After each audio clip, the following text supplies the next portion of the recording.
ನಮಸ್ತೆ ಮಿತ್ರರೇ, ಇವತ್ತು ನಾವು ಅವಲಕ್ಕಿಯ ಡೋಕ್ಲಾ ಮಾಡೋಣ.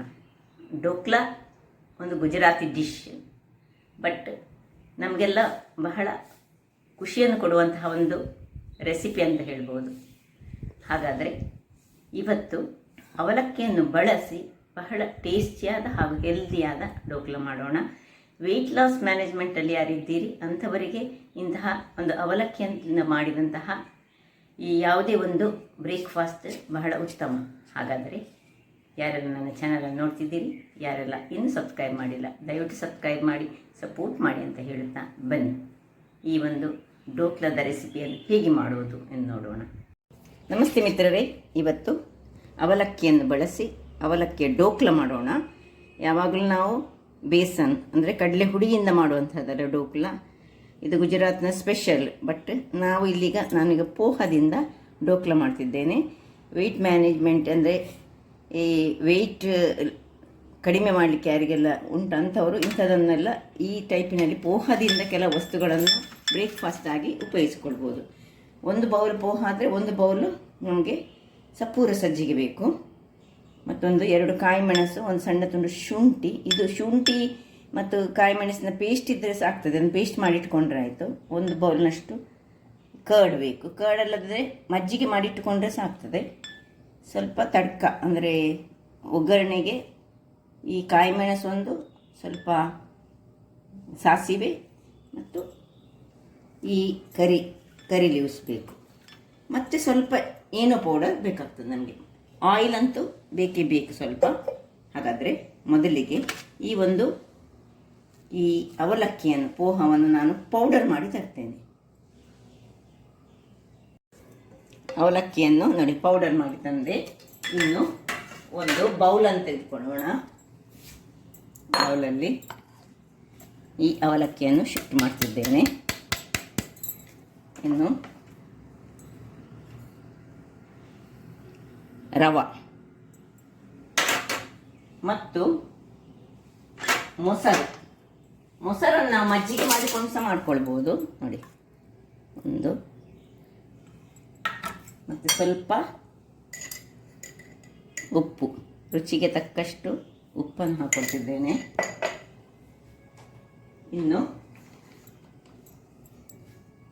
ನಾನಿದನ್ನು ಮಜ್ಜಿಗೆಯ ನೀರಿನೊಟ್ಟಿಗೆ ಬೆರೆಸ್ತಿದ್ದೇನೆ. ನೋಡಿಕೊಂಡು ಬೆರೆಸ್ಕೊಳ್ಳೋಣ.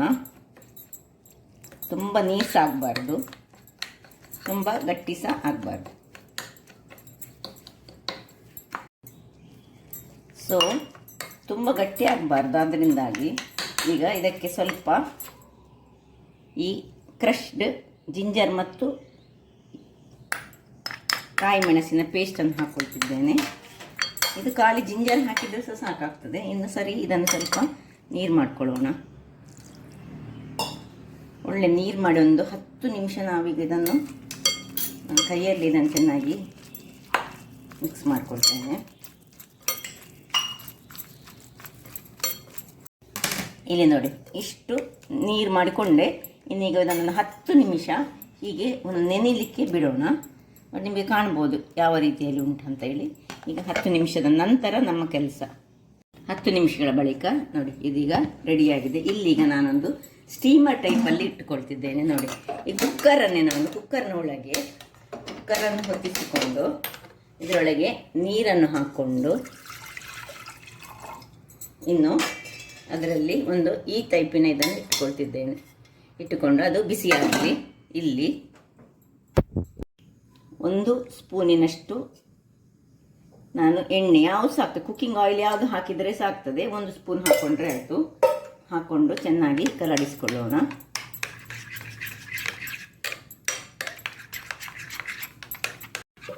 ಈಗ ಇಲ್ಲಿ ಒಂದು ಪಾತ್ರೆಯನ್ನು ತೆಗೆದುಕೊಳ್ತಿದ್ದೇನೆ. ನಾನು ಈ ಪಾತ್ರೆಯಲ್ಲಿ ಮಾಡ್ತಿದ್ದೇನೆ. ನೀವು ಬೇಕಾದರೆ ನಿಮ್ಮ ಹತ್ರ ಈ ಸ್ವೀಟ್ ಎಲ್ಲ ಮಾಡೋ ಪಾತ್ರೆ ಇದ್ದರೆ, ಅಗಲ ಪಾತ್ರೆ ಇದ್ದರೆ ಸಹ ಮಾಡ್ಕೊಳ್ಬೋದು, ಇಂಥ ಪಾತ್ರೆಯಲ್ಲಿ ಸಹ ಮಾಡ್ಕೊಳ್ಬೋದು, ಅಥವಾ ಪ್ಲೇಟ್ಸ್ಗಳಲ್ಲಿ ಸಹ ಮಾಡ್ಕೊಳ್ಬೋದು. ಪ್ಲೇಟ್ಗಳಲ್ಲಿ ಮಾಡಿಕೊಂಡ್ರೆ ಸಹ ಚೆನ್ನಾಗಿ ಬರ್ತದೆ. ನೋಡಿ ಇದರಲ್ಲಿ ಸ್ವಲ್ಪ ಎಣ್ಣೆಯನ್ನು ಹಾಕ್ಕೊಳ್ತಿದ್ದೇನೆ. ಇನ್ನು ಇದಕ್ಕೆ ಕೊನೆಯದಾಗಿ ಒಂದು ಈನೋದ ಪ್ಯಾಕೆಟ್ರಲ್ಲಿ ನೋಡಿ 10 ರೂಪಾಯಿ ಏನೋ ಸಿಗ್ತದೆ, ಇದನ್ನು ಹಾಕಿ ಇಮಿಡಿಯೇಟ್ ಆಗಿ ನಾವು ಅದಕ್ಕೆ ಸ್ವಲ್ಪ ನೀರನ್ನು ಹಾಕ್ಕೊಂಡು ಸ್ವಲ್ಪ ನೀರು ಹಾಕ್ಕೊಂಡು ಅದನ್ನು ಆ್ಯಕ್ಟಿವೇಟ್ ಮಾಡ್ಕೊಳ್ಳೋಣ. ಏನೋ ಹಾಕಿದ ಮೇಲೆ ನಾವಿನ್ನು ಏನು ಹೆಚ್ಚು ಮಾಡಲಿಕ್ಕಿಲ್ಲ. ಇಲ್ಲಿ ನಾನೀಗ ಒಂದು ಸ್ವಲ್ಪ ಹಳದಿ ಕಲರ್ ಬರಲಿಕ್ಕೋಸ್ಕರ ಹಳದಿಯ ಪುಡಿಯನ್ನು ಸಹ ಒಂದು ಸ್ವಲ್ಪ ಹಾಕ್ಕೊಂಡು ಕೂಡಲೇ ತಿರುಗಿಸಿ ಇದನ್ನೀಗ ಇದಕ್ಕೆ ಶಿಫ್ಟ್ ಮಾಡಿಕೊಳ್ತಿದ್ದೇನೆ. ಅಲ್ಲಿ ಸ್ಟೀಮರ್ ಸಹ ಬಿಸಿ ಆಗ್ತಾ ಉಂಟು. ಈಗ ಇದನ್ನು ನಾನು ಇದಕ್ಕೆ ಶಿಫ್ಟ್ ಮಾಡ್ತಿದ್ದೇನೆ. ಏನೋ ಹಾಕಿದ ಮೇಲೆ ಹೆಚ್ಚು ಹೊತ್ತು ಇಟ್ಕೊಳ್ಳಿಕ್ಕೆ ಇಲ್ಲ. ನೋಡಿ, ಬ್ಯಾಟರ್ನ ಕನ್ಸಿಸ್ಟೆನ್ಸಿ ನಿಮಗೆ ಕಾಣ್ಬೋದು ಯಾವ ರೀತಿಯಲ್ಲಿ ಉಂಟು ಹೇಳಿ. ಹೆಚ್ಚು ದಪ್ಪ ಸಾಕಬಾರ್ದು, ತುಂಬ ನೀರು ಸಹ ಹಾಕ್ಕೊಳ್ಬಾರ್ದು. ಈಗ ಇದರ ಮೇಲೆ ನಾನು ಸ್ವಲ್ಪ ಈ ಮೆಣಸಿನ ಪುಡಿಯನ್ನು ಹೀಗೆ, ಇದು ಆಪ್ಷನಲ್, ಬೇಕಿದ್ರೆ ಮಾತ್ರ ಹಾಕ್ಕೊಳ್ಬೋದು, ಹೀಗೆ ಸ್ಪ್ರಿಂಕಲ್ ಮಾಡ್ಕೊಳ್ತದೆ. ಇದು ನಿಮಗೆ ಅಗತ್ಯ ಇಲ್ಲ, ಒಂದು ಸ್ವಲ್ಪ ಕಲರ್ಫುಲ್ಲಾಗಿ ಕಾಣಿಸ್ದೆ ಹೇಳಿ ಹಾಕ್ಕೊಳ್ಬೋದು ಅಷ್ಟೇ. ಇನ್ನು ಇದನ್ನು ಇದರಲ್ಲಿ ಇಟ್ಟು ನೋಡಿ, ಹೀಗೆ ಇಟ್ಟುಕೊಳ್ಬೇಕು. ಇದು ನಾನು ಇದರಲ್ಲಿ ಯಾಕೆ ಮಾಡಿ ತೋರಿಸ್ತಿದ್ದೇನೆ ಹೇಳಿದರೆ, ತುಂಬ ಮಂದಿದು ಕುಕ್ಕರ್ ಇರ್ತದೆ, ಕುಕ್ಕರಲ್ಲಿ ಮಾಡಲಿಕ್ಕೆ ಇದು ತುಂಬ ಸುಲಭ. ಆದರೆ ವಿಸಿಲ್ ಇಡಲಿಕ್ಕಿಲ್ಲ. ಹೀಗೆ ಮಾಡಿ ಒಂದು 10ರಿಂದ 15 ನಿಮಿಷಗಳ ಕಾಲ ಬೇಯಿಸಿಕೊಳ್ಳೋಣ. ವೀಕ್ಷಕರೇ, ಒಂದು 15ರಿಂದ 20 ನಿಮಿಷಗಳ ಬಳಿಕ ನೋಡಿ, ಇದನ್ನೀಗ ಆಫ್ ಮಾಡ್ಕೊಳ್ತಿದ್ದೇನೆ ನಾನು. ಇದು ಆಲ್ರೆಡಿ ಆಗಿದೆ. ಇದನ್ನೀಗ ತೆಗೆದು ಹೊರಗೆ ಇಟ್ಟು ತಣ್ಣಗಾಗಲಿಕ್ಕೆ ಬಿಡ್ತಾ ಇದ್ದೇನೆ. ಇಲ್ಲಿ ಗ್ಯಾಸನ್ನು ಆನ್ ಮಾಡಿ ಒಂದು ಸಣ್ಣ ಬಾಣಲೆಯನ್ನು ಇಟ್ಟುಕೊಂಡಿದ್ದೇನೆ. ಇದಕ್ಕೆ ಎಣ್ಣೆ, ಒಂದು 2 ಸ್ಪೂನ್ನಷ್ಟು ಎಣ್ಣೆ ಹಾಕೊಳ್ಳೋಣ. 2 ಸ್ಪೂನಷ್ಟು ಎಣ್ಣೆಗೆ ಸ್ವಲ್ಪ ಕಾಯಿ ಮೆಣಸು. ಈ ನಾವು ಆ ಬ್ಯಾಟರಿಗೆ ಸಕ್ಕರೆ ಹಾಕ್ಕೊಂಡಿದ್ದರಿಂದಾಗಿ ಇಲ್ಲಿ ನನಗೆ ಸಕ್ಕರೆ ನೀರು ಮಾಡ್ತಾ ಇಲ್ಲ, ಇದು ಅವಲಕ್ಕಿದಾದ್ರಿಂದಾಗಿ. ಬೇಕಿದ್ದವರು ಇಲ್ಲಿ ಸಕ್ಕರೆ ನೀರನ್ನು ಮಾಡಿಕೊಂಡು ಇದಕ್ಕೆ ಹಾಕ್ಕೊಳ್ಬೋದು. ಅದೇ ಸ್ವಲ್ಪ ಕರಿಬೇವಿನ ಸೊಪ್ಪನ್ನು ಹಾಕ್ಕೊಳ್ತಿದ್ದೇನೆ. ಇನ್ನು ಸ್ವಲ್ಪ ಇದನ್ನು ನಡುವಲ್ಲಿ 1 ಚಮಚದಷ್ಟು ಸಾಸಿವೆ,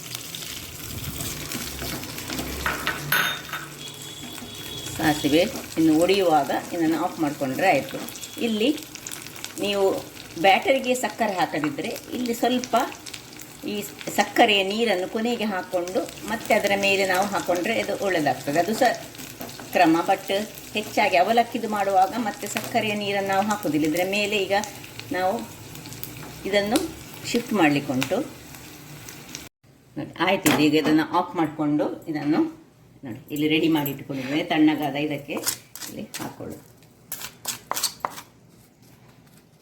ರುಚಿಯಾದ ಹಾಗೂ ಆರೋಗ್ಯಭರಿತವಾದ ಡೋಕ್ಲಾ ರೆಡಿ ಆಯಿತು. ಇದನ್ನೀಗ ಇನ್ನು ಪೀಸಸ್ ಕಟ್ ಮಾಡಿಕೊಂಡು ಸ್ವಲ್ಪ ತಣ್ಣಗಾಗಬೇಕು, ಆದಮೇಲೆ ಇದನ್ನು ಕಟ್ ಮಾಡಿಕೊಂಡು ತಿನ್ನೋಣ. ಹಾಗಾದರೆ ನೋಡಿದ್ರಲ್ಲ ವೀಕ್ಷಕರೇ, ಒಂದು ರುಚಿಕರವಾದ ಹಾಗೂ ಆರೋಗ್ಯಕರವಾದ ಅವಲಕ್ಕಿಯಿಂದ ಮಾಡಿದಂತಹ ಡೋಕ್ಲಾ ರೆಡಿಯಾಗಿದೆ. ಬೇಕಿದ್ರೆ ಒಂದು ಪೀಸ್ ಕಟ್ ಮಾಡ್ಕೊಂಡು ಸಹ ತೋರಿಸ್ಕೊಳ್ಬೋದು.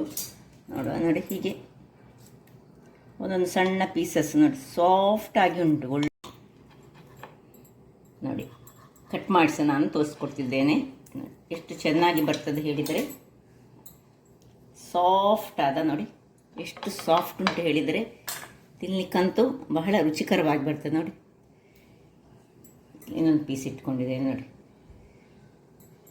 ಟೇಸ್ಟ್ ಅಂತ ಅಲ್ಟಿಮೇಟ್. ಹಾಗಾದರೆ ನೋಡಿದ್ರಲ್ಲ, ನನ್ನ ಈ ಕುಕಿಂಗ್ ಚಾನಲ್ ನಿಮಗೆ ಇಷ್ಟ ಆದರೆ ಬೋಳೂರು ಸುವರ್ಣ ಚಾನಲನ್ನು ಲೈಕ್ ಮಾಡಿ, ಶೇರ್ ಮಾಡಿ ಹಾಗೂ ಸಬ್ಸ್ಕ್ರೈಬ್ ಮಾಡಿ, ಹಾಗೂ ನನ್ನ ಇನ್ಸ್ಟಾಗ್ರಾಮ್ ಪೇಜನ್ನು ಫಾಲೋ ಮಾಡಿ. ಹೀಗೆ ರುಚಿಯಾದ ಆರೋಗ್ಯಕರವಾದ ರೆಸಿಪಿಗಳನ್ನು ನೋಡ್ತಾ ಇರಿ ಅಂತ ಹೇಳುತ್ತಾ ಧನ್ಯವಾದಗಳು.